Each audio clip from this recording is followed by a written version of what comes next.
Bienvenidos a Fuera de Plano, un podcast de historias con historia.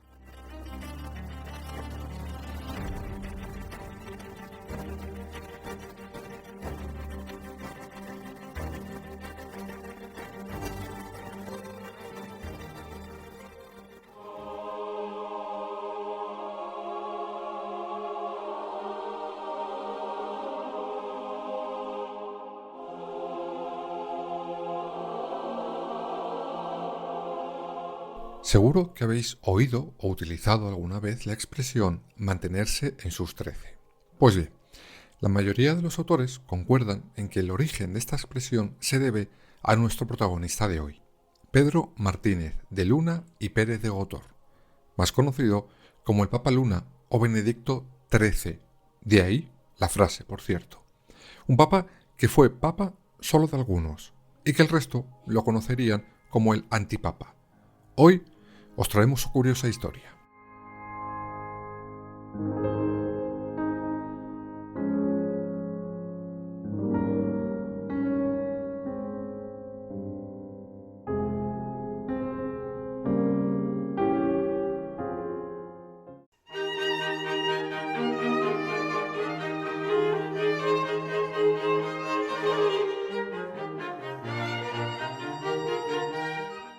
Vamos a conocer primero a nuestro protagonista de hoy para luego explicaros eso de que fue papa solo de algunos. Pues bien, Pedro Martínez de Luna pertenecía a una de las principales familias del Reino de Aragón.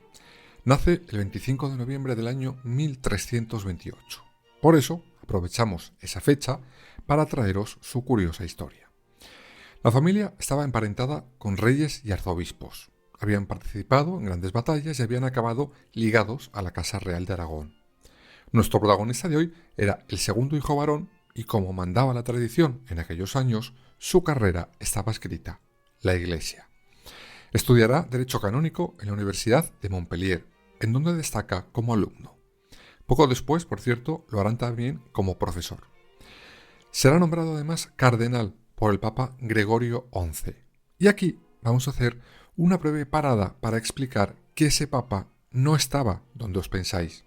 No estaba en Roma, estaba bastante más lejos, en Aviñón.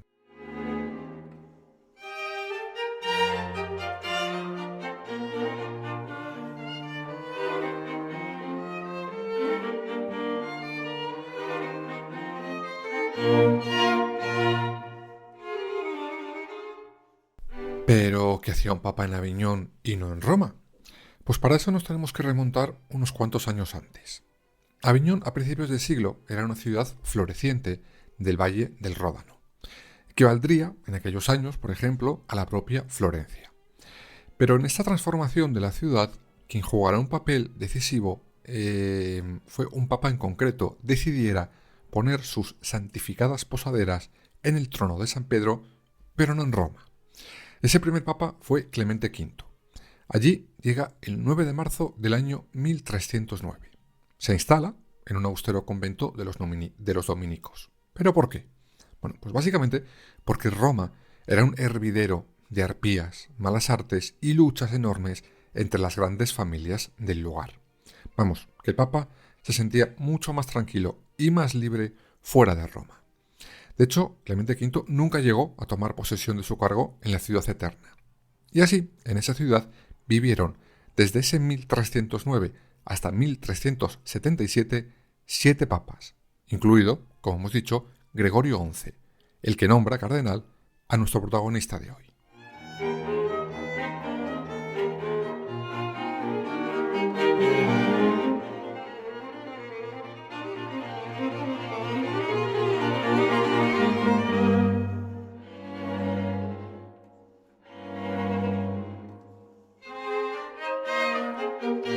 Este papa, cuando aún no lo era, había hecho una promesa muy especial.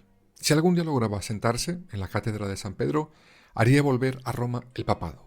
Y resulta que consiguió el poder. Y en esas, que una monja llamada Catalina de Siena le recuerda, como quien no quiere la cosa, al nuevo papa, esa promesa. Este, sorprendido tanto por la memoria como por la idea, entiende que es una especie de revelación y decide emprender el viaje de nuevo a Roma con todo su séquito. Por supuesto, en él estaba incluido Pedro Martínez de Luna, el futuro Papa Luna. Sin embargo, pronto se dio cuenta, ese Papa Gregorio XI, que aquella idea, aquella promesa, no había tenido éxito, porque cuando vuelven a Roma, las luchas por el poder seguían. Roma, después de esos años del exilio papal, no había cambiado absolutamente nada. Por eso, decide regresar a Aviñón. Sin embargo, su jefe tenía otros planes para él, y en medio de los preparativos de ese viaje, le llama. Es decir, que Gregorio XI pasa a mejor vida el 27 de marzo del año 1378. Esto, que a priori podría parecer algo sin importancia, fue el comienzo de algo muy grande dentro de la historia de la Iglesia Católica, el Gran Cisma de Occidente.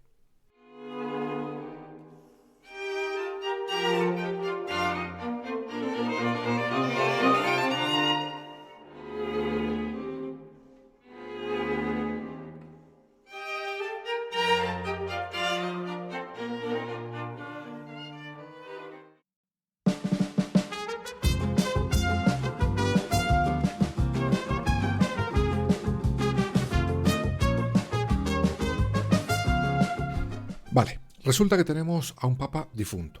Y claro, cuando eso pasa hay que elegir uno nuevo. Hasta ahí sin problemas. Pero sí, en este caso surgió un gran problema. Cuando se reúnen, resulta que los representantes de la Iglesia romana, al ver que faltaban algunos cardenales en la elección, les entra miedito de que los que hay voten a un extranjero y se lleven de nuevo el papado fuera de Roma. Por eso deciden entrar tal cual en esa reunión y a los presentes les amenazan con cortarles el cuello si no votan a un candidato romano o como mínimo que fuera al menos italiano. Querían que la sede papal se quedara en Roma sí o sí. Es evidente, si está en Roma, ellos cogen poder e influencia. Si está fuera, como en los últimos años, no cogen ni un resfriado. Por eso, de aquella manera tan elegante, acaba saliendo elegido como papa el arzobispo de Bari, que sube al trono de San Pedro como Urbano VI. Pero hay un problema. Los cardenales franceses que no estaban presentes en esa reunión de amigos no están nada contentos con esa elección, evidentemente por las mismas razones que la de los italianos, porque querían para ellos el poder. Y quizás se montan por su cuenta una nueva reunión.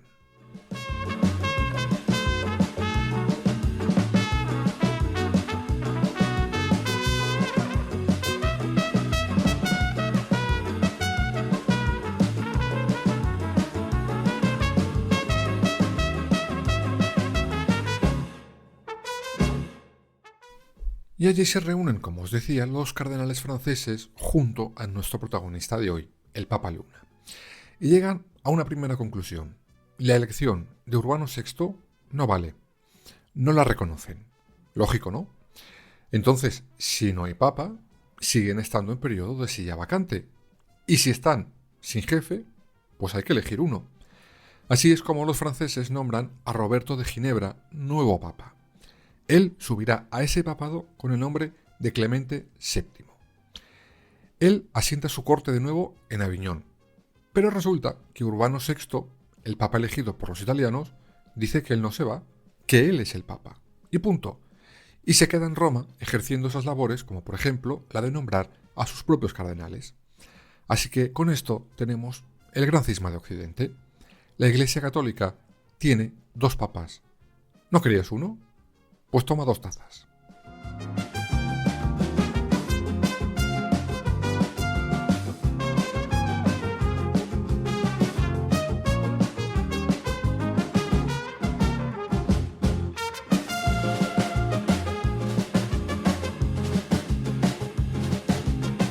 Nuestro protagonista de hoy, Pedro de Luna, se mantiene obediente al papa de los franceses, es decir, a Clemente VII. De hecho, hará una tournée por diferentes reinos para captar más apoyos para su papa, y consigue éxitos. De hecho, se empezará ya a forjar una fama de buen negociante y de hombre con un gran carisma. Por ejemplo, ayudó como puente de unión a varios reinos, como Portugal y Castilla, o Francia e Inglaterra, en medio de la lucha de la famosa guerra de los 100 años. Y en esta se encuentra nuestro protagonista de hoy, cuando en septiembre del año 1394 recibe una noticia. Clemente VII ha pasado a mejor vida. Hay que elegir a un nuevo papa. Pero ¿cómo hacerlo esta vez?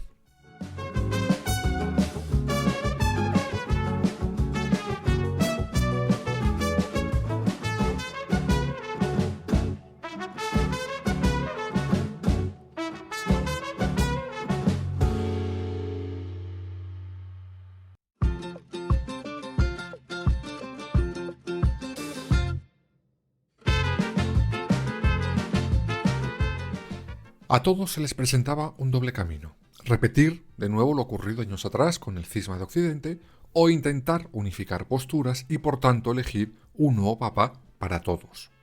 Al final, todos, con sus mejores intenciones, deciden, la segunda vía. De hecho, se prometen unos a otros no elegir un papa de nuevo hasta que se pongan de acuerdo todos. Sin embargo, las buenas intenciones, pues se quedaron en eso, en buenas intenciones. El 28 de septiembre de 1394, los de Aviñón se reúnen y eligen a un nuevo papa, Pedro de Luna. Era ya el Papa Luna. De 21 votos se llevó 20, y lo eligen porque era el que mejor conocía, según ellos, las leyes de la Iglesia, los orígenes de ese cisma y porque tenía relaciones con muchos reinos de la época. Sin embargo, al tratarse de alguien no italiano y elegido a dedo, no será bien visto por la parte italiana de la Iglesia. Por la parte italiana y tampoco por un rey en especial, el rey de Francia. Al principio, el Papa Luna dijo que no, aunque finalmente acepta el encargo y sube al trono de San Pedro como Benedicto XIII. A su parte del trono, puesto que los italianos seguían a lo suyo y cuando Urbano VI muere, elegirán a Bonifacio IX.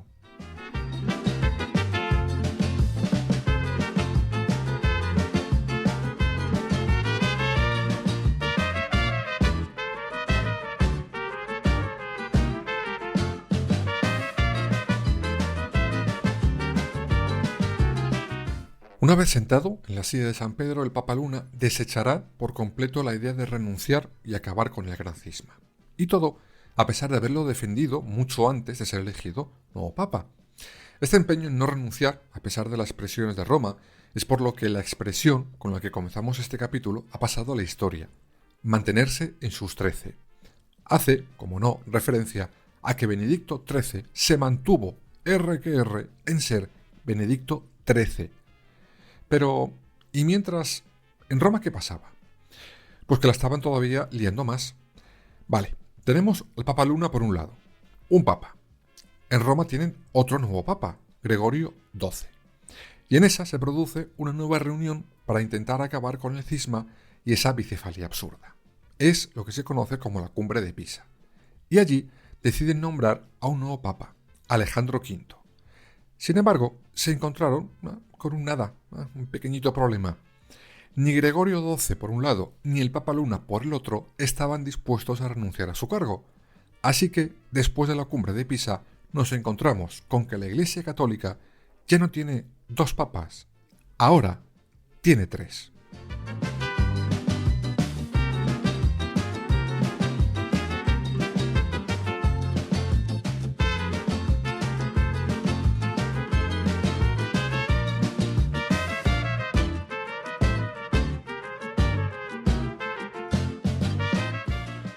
Y con 3 papas, la historia siguió un buen rato, pues cuando Alejandro V muere, le sucederá Juan XXIII.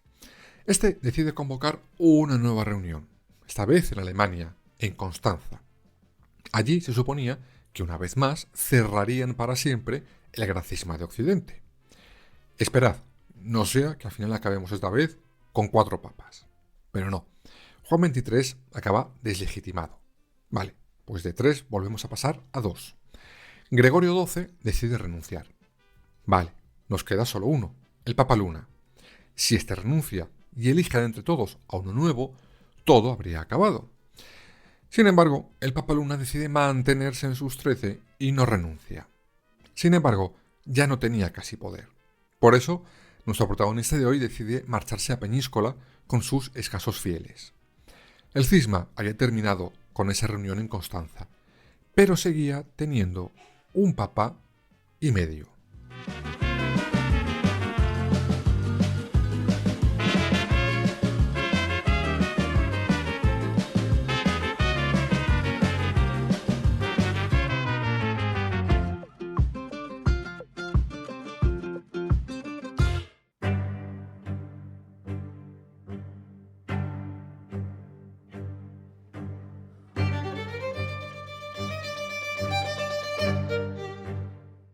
Como os decía, el Papa Luna se refugia en Peñíscola, en Castellón, y empieza a modernizar la ciudad.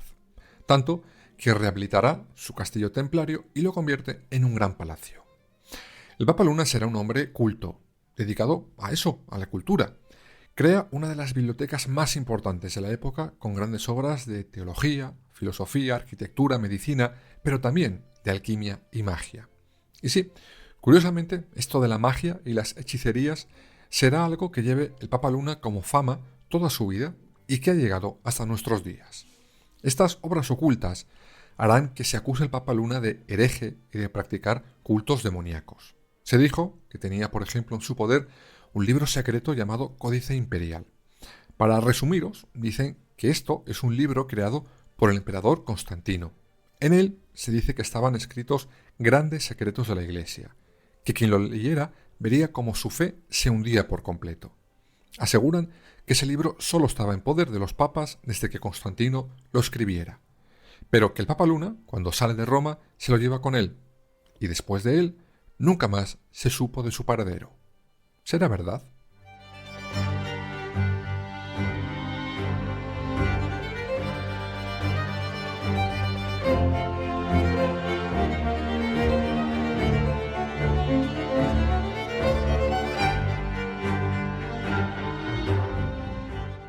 El Papa Luna, entre mecenazgo y cultura, se mantenía en su línea de no irse del papado.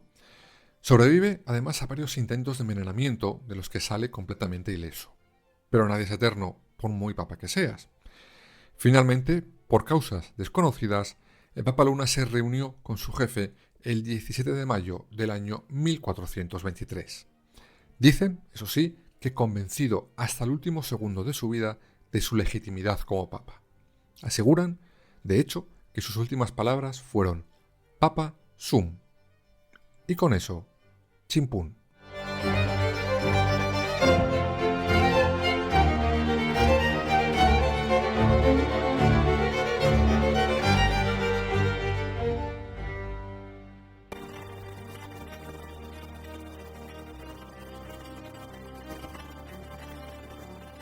Escúchanos en las principales plataformas digitales y ahora también en nuestra página web www.fueradeplanopodcast.es y síguenos en todas las redes sociales, Twitter, Instagram, Facebook y Threads.